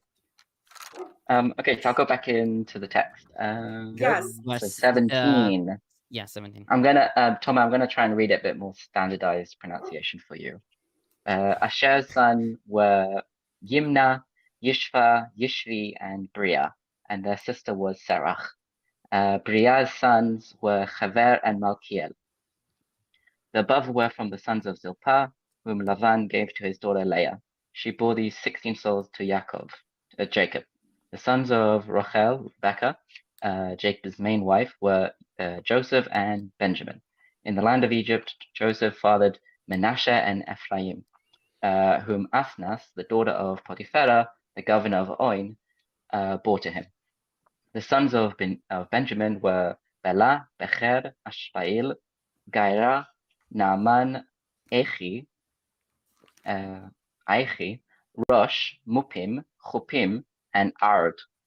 The above were from the sons of Rachel, who were born to Jacob, a total of 14 souls. Dan's sons were Chushim. Naphtali's sons were Yachtseel, Guni, Yaitza, and Shilayim. The above were from the sons of Bilhah, whom Lavan had given to his daughter Rachel, and she bore a total of 7 souls to Jacob. The total number of people coming to Egypt with Jacob, his offspring, excluding Jacob's sons' wives, were 66 souls. Joseph's sons who were born to him in Egypt were 2 souls, plus Joseph himself made 69. Oh, wait, I'm reading brackets. Thus, on entering Egypt, the house of Jacob totaled 70 souls. Okay, so first about verse 20. The Septuagint adds to this verse, and to Manasseh were born sons, whom the Syrian concubine bore to him, Machir, and Machir became the father of Galad, and the sons of Manasseh's brother Ephraim, Sotalam and Tam, and the sons of Sotalam, Edom. This addition is based on Numbers 26 and 1 Chronicles 7:14, and because of this, verse 27 reads 75 instead of 70. Yeah. Now- Sorry. Go ahead, Lila. Oh, I was actually going to make a different comment on verse 20. So you go ahead. Oh, okay, yeah. So yeah, on the whole 70 thing, right? So in the rabbinic literature and in traditional commentaries, you find a lot of people arguing about the exact number here, because like, is Jacob meant to be included? Are his sons meant to be included? But I think this is a good example of one of the places where you say that like it's 70 doesn't literally mean 70, it means fullness. And this is I also have comments on this, but go on. Yeah. So essentially, this is one of the ways where we can point out that the Bible wouldn't be mathematically. It doesn't have to be mathematically literal in its counting. Magic numbers. Yes. I'm just going to keep calling them that. My comment was about in my translation, the NIV, it says in Egypt, Manasseh and Ephraim were born to Joseph by Esheneth, daughter of Potipharah, priest of On. Now, On is not a god of Egypt I am familiar with. But if I remember, sorry, go on. It says in the notes that this is also Heliopolis. Yes, I've commented on this previously. And not a god of Egypt. It is actually the name of a city in ancient Egypt. Yes, I've commented on this previously, that this was identified. I think it was in the Septuagint they identified it as Heliopolis. Which again is a Greek name and the name of a city, not particularly a god that I'm familiar with. Yeah. It's possible that the word for priest is used here in the sense of governor of the city rather than priest. I suppose that is possible, but that does certainly support the later dating and Greek era argument for authorship. Oh yeah. And about verse 23, you said in the NIV writes the son of Dan, but in the Hebrew Bible it reads the sons of Dan.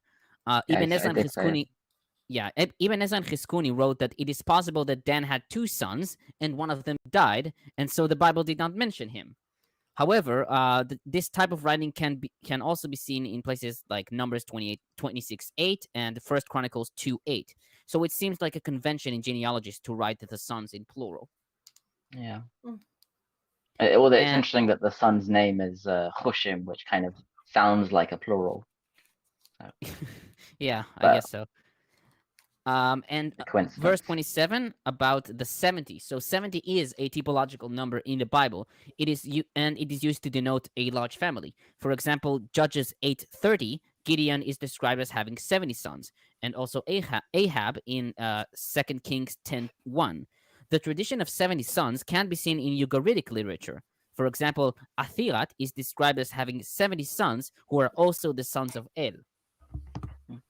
Yeah, it's also the 70 nations that descend from Noah. Mm-hmm. Yeah. Also, interestingly, the Septuagint also has the plural sons. Oh. There. Yeah. But then just lists the one. Yes. Yeah, it makes sense. It's just a convention. Like, you're not going to be like the sons of, and then the son of. You could just keep going with the sons of. So, Yeah. I imagine even if it started as something else at some point, the repetitive nature of it for the scribes, they would have just kept going with the same pattern. yeah. Mhm. They were prehistoric. Well, not prehistoric, but ancient programmers. You know, they Mm-hmm. do the same thing every line and just add the Good. names in. Yeah. Makes me think of the one of Bart Ehrman's favorite errors in a New Testament manuscript where in Luke, they're giving the genealogy and it was obviously written in columns and the guy was completely phoning it in and started reading it across. So then God is the son of Meshan or Manasseh or something.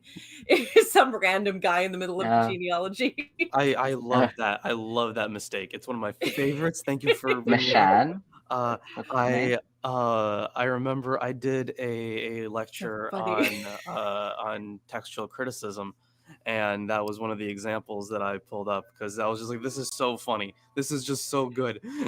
I know. Well, and I can honestly see this poor scribe just like, oh God, it's the genealogy part, just phoning it in completely, just bleary-eyed. And God is the son of Manasseh, who's the son of this, who's the son of Adam, who's the son of, just Yeah, it reminds me of actually that happened this week. One of my nieces, like, she got like an award at school for online school for learning some stuff, and the email, like, that came through, it must have been like using a template, and it said her name were blah blah blah blah, and it used like plural nouns and stuff, and we noticed it was a mistake, and she's like, yeah, the people who made it, they didn't think of families with only one child doing it. It's like such a like a religious mistake to make. Like, of course you can have multiple children in school at the same time. Like,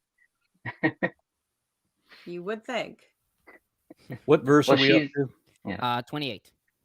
28. Oh yeah. Okay, should I continue or? Please. Sure. Sure. 28. He sent Judah ahead of him to Joseph to direct him to Goshen, and they came to the land of Goshen. And Joseph harnessed his chariot and went up to meet Israel his father to Goshen, and he appeared to him, and he fell on his neck, and he wept on his neck for a long time. And Israel said to Joseph, I will die this time, since I have seen your face, that you are still alive. Joseph said to his brothers and to his father's household, I will go up and tell Pharaoh, and I will say to him, my brothers and my father's household, who are in the land of Canaan, have come to me. The men are shepherds, for they were always owners of livestock, and their flocks and their cattle, and all they have bought. And if it comes to pass that Pharaoh calls you and asks, what is your occupation? You shall say, your servants have been owners of livestock from our youth until now, both we and our ancestors, so that you may dwell in the land of Goshen, because all shepherds are abhorrent to the Egyptians. In So my I have translation, reading the NIV, it says that shepherds are detestable to the Egyptians. I And will get don't to that. understand I what will get to that. I've got But first, verse 28. First, about verse 28, Goshen. So the Septuagint describes Goshen as Herunpolis in the land of Ramesses, which is translated as Pitom or Pithom in the Coptic Bible. So it was a coincidence that they went to Goshen and they were made. Then they had to build those cities of Pitom and Ramses. Mm-hmm. Now, verse 34. All shepherds were detestable to the Egyptians. So Rashi comments that the reason for that is because the sheep are regarded by them as deities. Ibn Ezra comments that the Egyptians were vegetarians and they did not permit anyone to slaughter sheep. Rashbam, however, comments that sheep were loathsome to the Egyptians, whether for eating or for sacrifice. Those are interesting comments, but No. so Alter notes that like there's no extra biblical evidence that shepherding was a taboo profession among the Egyptians. The least convoluted explanation is that the Egyptians, who were by and large sedentary agriculturalists who had large urban centers, considered the semi-nomadic herdsmen from the north as inferiors, an attitude actually reflected in Egyptian sources, and so preferred to keep them segregated in the pasture region of the Nile Delta, not far from the Sinai border. So treated like any people who are mobile, like the Romani, or formerly known as But that doesn't Gypsies. explain their problem with them slaughtering sheep and eating them. That's not mentioned think that's in the actually what their problem was. Maybe it was. No, maybe that can't. Maybe Probably that's a maybe misrepresentation of their problem. Honestly, maybe that's a Yeah. midrash on a later. We'll get to that in chapter something in Exodus. It's. I Yeah, mean, I find the Exodus story is really quick. Like it's only like a few chapters. the and then- story part, and then there's the law. Yeah, there's long like 6 bit in it. chapters of stuff about just the temple, and I'm like, I don't care. Yeah. Like, no, this sucks to read. And the tabernacle, and you have to have beaded skins of blah blah blah blah blah. Gotta You know, make and Oh, I'm going to candlesticks. quote from my Monday this I year find that bit all night interesting. long. And don't forget, the God of all creation who put the starry spheres in motion came down onto a mountaintop to tell a man that in order to be a priest, he had to have a blue thread on the edge of his robe and 4 tassels. It was very important to the maker of all things. This is plausible, very plausible. Yeah. This One is of my the believing things faith. that I always found interesting when it came to the Bible was those sort of things where it was like, what did this thing actually look like? Or who were these, the 70 nations, who are they actually supposed to represent? And what are all the different opinions on who they were? I find that very interesting. Like even, like Josephus tries to say that these were these people, like, Elisha were the Germans, and some of them, everyone kind of agrees that some of them are these people, but a lot of them are pretty interesting, and it's interesting because it's so like specific to that time period. Oh, 100%. One of my this is just I'm just throwing out a guess here. This is completely conjecture.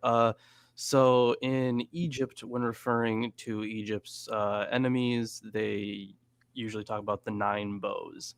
And I feel like that number didn't change as for the idiom, but like as Egypt's enemies increased, they would still refer to them as the 9 bows. So you have like this real origin of actual tradition where the number is true, where it's accurate, but then as time passes, it's still used as an idiom, but that's just completely conjecture. It does make sense, though. There's certainly plenty of precedent for that in human speech and talking, and just the way things carry on in language, sometimes without any knowledge of their origins. I have a question. We started off this story, and Lorence was telling us about whether there was evidence that this actually happened. So we're at the end here. Is there evidence that all of these sons and Jacob's clan all moved to Egypt? The only piece of evidence would literally be this. So you have the introduction of genealogies, which is pretty common, but it's probably taken from another source. We get that throughout all of Genesis, and it just kind of acts as like a transition to the next part. So when it comes to an actual movement like that, no. But since it was inserted, since the whole Joseph story was inserted as a bridge from Genesis to Exodus, this would make sense because in any historical context, I've kind of talked about what would have been the historical context for this, which if you place it at any point, it would be in the 4th century, maybe 3rd century BCE. And it's still, jury's still out on exact dating, but it seems like, at that point, yes, there would have been a Jewish community in Egypt, and they got there somehow, right? But that somehow was the exile. They just kind of stayed there. So I can't really say much about the names of these people and these families, but I would think that there is some historical basis in this movement, but not described in the same way. No. Not in the way that it's described, I should say. Yeah, I would say it's interesting that some of the names mentioned are brought up again later on as part of the genealogies of different characters, to trace them back to one of the tribes. They'll be like, he was this son of that tribe. So for example, the sons of Levi come up quite a lot, Kahas, Merari, whatever. But the others, I don't think are even mentioned anywhere else. So it probably would have been important, to the people living at the time, if they had like a legend or tradition of where their family comes from, to see like, oh yeah, we were. Yeah, I remember because in the story of Moses, Aaron was a Levi, right? Mm-hmm. Levite. Yeah. And Moses and Aaron were Levites. The priests were Levites. Yeah. Actually, when we get there, I'm going to have a lot to say about how the Levites became the priest class, because they decided that nepotism wasn't good enough for Moses and Aaron, so they had to have an actual justification for it, and it's pretty fucked up. So yeah, and then we get into like the competition between the Levites and the Zadokites.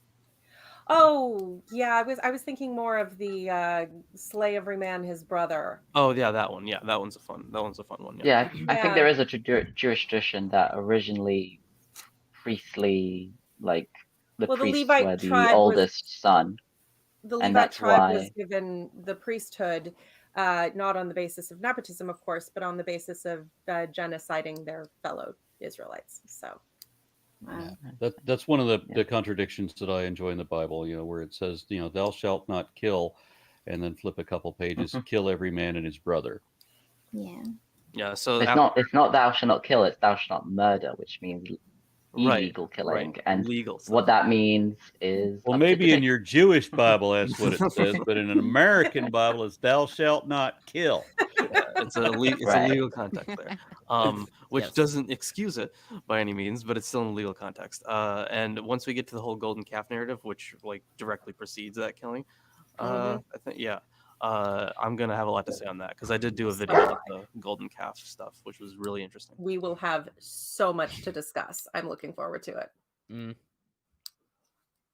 Yeah. But yes, have we gotten through all the son of something? Because now we're back into the actual story. Yeah. I'm assuming this genealogy was just sort of thrown in to, the next chapter is just some boring stuff about like reuniting, and I think the next chapter is boring stuff. Well, lucky you, I have. I'm saying before the next pages of commentary for this, so yeah. I'm saying before the next proper story, there's just a reuniting and some like taxes or something, and then we have another proper story. Okay, so you're saying wait till next week? I think so. I mean, it's already 10 yeah, to. It's I 10 have to 11. commentary on this. Yeah. So I think next week we would actually be able to handle 4 chapters, because actually I don't think so, because chapter 49 is, I think it's very important. I this will be my longest commentary to date. It's 6 pages long, so, and I feel like it's important for later chapters. You may as need well. to summarize, love. You may need to summarize. And immediately No. after Gomer's done with that, I have to do Snake Appreciation Day. Again. Oh, We're That's cute. going to another Oh. reptile convention a week from today. So yeah. Gotcha. So I mean, Yeah. the only thing that I have like some detailed commentary on is going to be in the next chapter here. So I know that Tomer's probably gonna do all of chapter 48, right? 9. 49. Okay. yeah, 49 But is they're gonna not have like some super interesting long things. chapters. But it's the blessings of Jacob, and it has influence on later chapters as well, like in Joshua. We Judges. could probably make it to the beginning, just to 49:28, the death of Jacob, and then because the chapter break there makes no sense, start reading that the following week. Wait, Jacob dies? You went and spoiled the whole thing for me. Oh, sorry, honey. Yeah, the really old man with like dozens of children and 70 grandchildren who just, nearly had a heart attack and moved across the country. Yeah, he dies.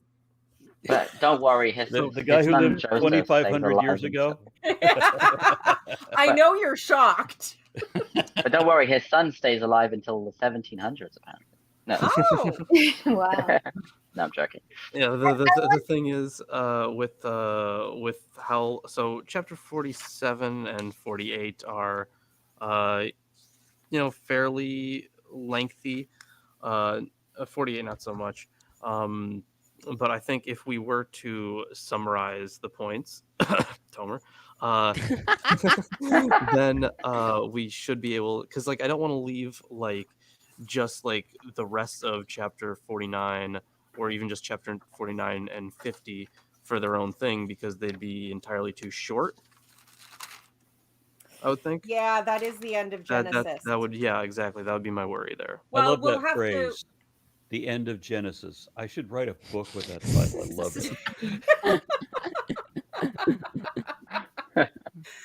Well, when it comes to the end of Genesis, I did discover something recently that I thought might be interesting, but it kind of extends the end of the story. So, Well, Well, it has I think potential we'll, depending on how we have to break it up. I think we'll want to move to Exodus. Somehow, yeah, I I'm have a saying feeling- it will be like the final say on the chapter, and it will tie in with the next show, but not I necessarily the have next a episode. feeling somehow that if we need to fill up some time with discussion, we will find a way. Okay, so we're doing chapter 47 next week, yes? Yes. Yes. Okay, and we don't know how much more we're going to get from that, but we're doing that. Okay. I had a small addition about the thing where Jacob's heart, not Jacob's, Israel's heart was beating. Well, maybe that's why people consider the heart the seat of the emotions, because your heart beats faster when you're looking at somebody you love, or it skips a beat if something astonishing happens. What? My son is alive! I wasn't from the Georgia. Yeah. I mean that there were ancient beliefs that the heart was the seat of the mind as well, and the brain was just like a cooling mechanism. It had And nothing to do with. sometimes in certain times and cultures, the bowels are considered the seat of the emotions. Anyone who's ever had Yeah. butterflies in their stomach or anxiety stabbing them in their kidneys knows exactly why. Right, so the guts are emotional, and the heart is rational. I mean, But the brain Rather. isn't used apparently at all. It just cools you down. It's just a cooling apparatus. no, the brain is where you have the soul through the pineal gland. The penis is the most important. They're always Coming bringing from it you. up, and they're very, very particular about it. Yeah, Yeah, well, Some people apparently- think with that. Some people do think with it. This is why women are more rational. We don't have a penis to distract us. No, you have something else. Yeah, but you've never seen it. Well, I mean, Maybe you haven't. sorry, I meant. Oh god, I said that so wrong. I mean, like, men have never found it. Not you, Tomer, have never seen one. I got won't one final- comment because no. Reverend Wright comments, says that did the stories of the Bible led to the invention of Judaism as a traditional practice, and was Israelites distinct from Judeans? At one point, sort of. If I remember correctly, well, it's the history of Judaism is very convoluted. I think I think that the Judaism as we know today originates from around the Second Temple, when you have the different groups, the Tzadokim, the Pushim, and the Isaim, which are the more extreme part. But the Judaism today mainly comes from the Pushim, and after the destruction of this, and Pharisees, but after this destruction of the Second Temple, then the Pharisees started to establish how Judaism is going to be established after when the Second Temple is ruined. So it has been developed from there. Okay, Trevor? Yeah, so modern Judaism definitely uses the biblical stories as scripture, but you could say that the religion, like Judaism, the religion before rabbinical Judaism, would have developed before the scripture was fully formed. Yeah, it's Trevor, I'm going to give you some homework on that one. If you can get a hold of Israel Finkelstein and Neil Asher Silberman's The Bible Unearthed, try that. If you can't, I would show it to you, but I don't have my library here and won't until spring. If you can't, there's a Nova documentary several years old. I believe it's The Bible's Buried Secrets or something like that. But yeah, Nova, Bible's Buried Secrets. You can watch it on YouTube. It's been long enough that it's open to all to enjoy. So that should give you some fun ideas of the beginnings are very interesting and very complex, and our understanding is a little bit limited. And somebody, Bob Avec, something French, Chavel, it says, please, we need to know how tall Aaron Ra is, please. Why? I'm 6 foot. 6'1", somewhere in there. And for the European fellows? I don't know what your magic 188, I for think. that. I think 188 is 6 foot, no? Yeah, it's not quite 2 meters. I don't know the divisions smaller than that. 6 feet exactly is 182.88 centimeters. Obviously, a little more than that. So. 1.82 meters. Yeah, okay, I was wrong. Well, 1.83. Yeah. Let's say that. So yeah, I would definitely recommend the book that Lilith suggested. Yeah, absolutely. That's a good start. William Deaver's work on this is pretty good as well, I would say. And The Evolution of God by or The History of God by Karen Armstrong. Karen Armstrong. Yeah, but I read The Evolution of God, which is a little different, but similar. I think I have a book by Armstrong something. I forgot who. Hold on. Let me ask Almighty Google. The thing about at least Karen Armstrong's work was that it was very so she covered a lot, right? And this is kind of an issue in religious studies in general, is where people spread themselves out too thin, and they're really missing a lot of context. I really enjoyed The Evolution of God by Robert Wright. I don't know. No, I can't. That one. But similar, but I think a little less apologetic, and I don't think it focuses on a little more on the Jewish history of the concept of God. Just sorry about this. I found it. It's Karen Armstrong, The History of God, I think it's called. A History of God by Karen Armstrong. Yeah, That one spreads a little thin. I prefer The Evolution of God by Robert Wright, but they're both good, and they will both at least give some grounding for the conversation we're having. Okay. See you guys next week. Make sure to join the Sunday show tomorrow. Yes. Yes. Can't wait. Bye.